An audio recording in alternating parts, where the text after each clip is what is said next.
오늘의 이야기를 시작합니다. 안녕하세요. 저는 30대 유부남입니다. 약 2년 정도 연애를 한 후 작년에 결혼을 했습니다.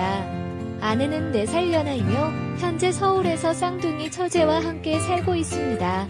처제가 서울로 이직하면서 한 달 정도 같이 살 계획이었지만 최근 집값이 너무 오르면서 가진 돈 대비 괜찮은 전월세집을 구하기가 힘들어졌습니다. 그래서 자연스럽게 계속 살게 되었습니다. 남은 방도 있었고 연애할 때부터도 자주 보고 지냈던 사이라 저도 처제도 불편하지 않았습니다. 아내와 처제는 1분 차이로 태어난 쌍둥이입니다. 그래서 좋아하는 음식 등 취향도 비슷하고 얼굴이나 체형도 똑같습니다. 게다가 입고 다니는 옷 스타일도 머리 스타일로 비슷해져 연애할 때부터 저를 놀리곤 했습니다. 약 3년이라는 시간을 함께하면서 많이 봐서 그런지 정말 자세하게 보면 아내와 처제가 구분이 되지 않을 정도입니다. 되더라도 여름 휴가에 함께 여행을 가기로 결정해 돈을 모았고 일정도 맞춰서 준비했어요. 하지만 지금처럼 어려운 상황이라 해외여행은 불가능했고 대신 제주도로 휴가를 가게 되었어요. 오랜만에 타는 비행기와 함께하는 여행의 설레임에 저희는 엄청 흥분했답니다. 숙소에 도착해서 첫날은 수영장에서 같이 놀았어요. 물놀이를 한참 하다 보니 날씨도 점점 더워져서 배도 고팠어요.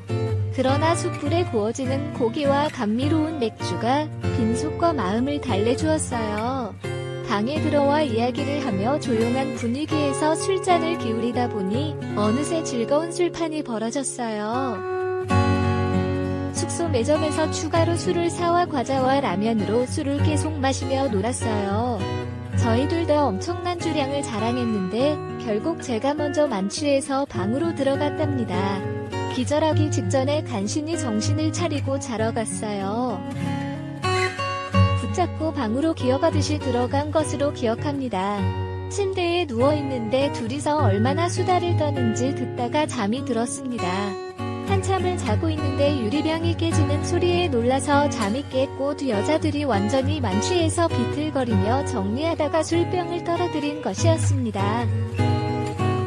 제가 치우겠다며 두 여자들을 거실 소파로 옮겨두었고 식탁과 주방을 정리하고 나왔습니다.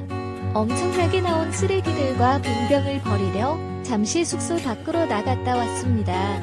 거실 소파에서 거의 잠들어 있던 두 여자들이 아내는 제가 자던 침대 위에서 자고 있었고 처제는 소파에서 누워서 자고 있었습니다. 저도 대충 마무리를 짓고 불을 끄고 방으로 들어왔습니다. 몸도 피곤하고 술도 깼는데도 큰 소리에 놀란 것 같아 잠이 안 오는 것이었습니다. 제가 누운 이불을 덮으며 제품 안에 쏙 들어오는 아내를 보니 아랫도리에 힘이 들어가면서 도저히 그냥 바로 잠들 수가 없었습니다. 방문을 잠그고 조심스럽게 안으로 들어가 옷을 벗긴 후 키스를 했습니다. 아내도 기다렸다는 듯 뜨거운 반응을 보였고 우리는 사랑을 나눴습니다. 그때 등에 못 봤던 작은 큐피드 화살 문신을 발견했습니다. 너무 놀라서 얼굴을 자세히 살펴보니 아내가 아니라 처제였습니다. 멈추고 가만히 있으니 처제가 움직이면서 계속 하라고 하는 것이었습니다. 순간 어찌할 새도 없이 처제와 마무리를 하게 되었습니다.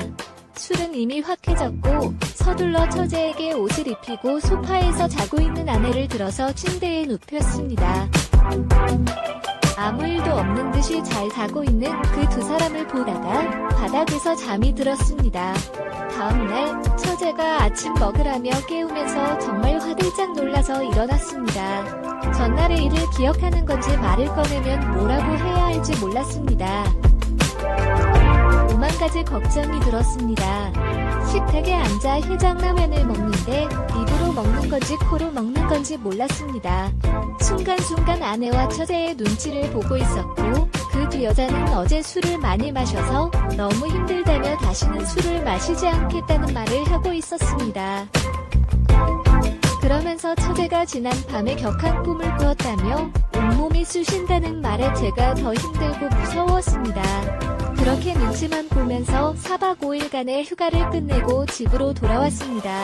집에 도착하자마자 아내는 피곤하다며 방에 들어가 잠을 잤고 저는 가방 정리 및 여행 빨래를 하고 있는데 처제가 제 옆으로 와서 우는 것이었습니다. 사실 그날 밤 사건을 모두 다 기억한다면서 말을 걸어오는 것이었습니다.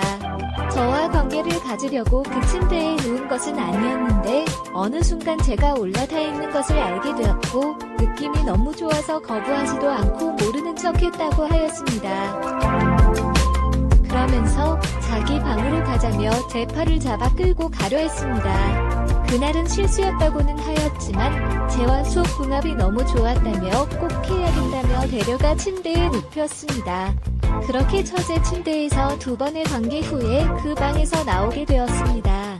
아내는 세상 모르고 자고 있었고 저는 아무 일도 없었다는 듯 집안일을 다시 시작했습니다.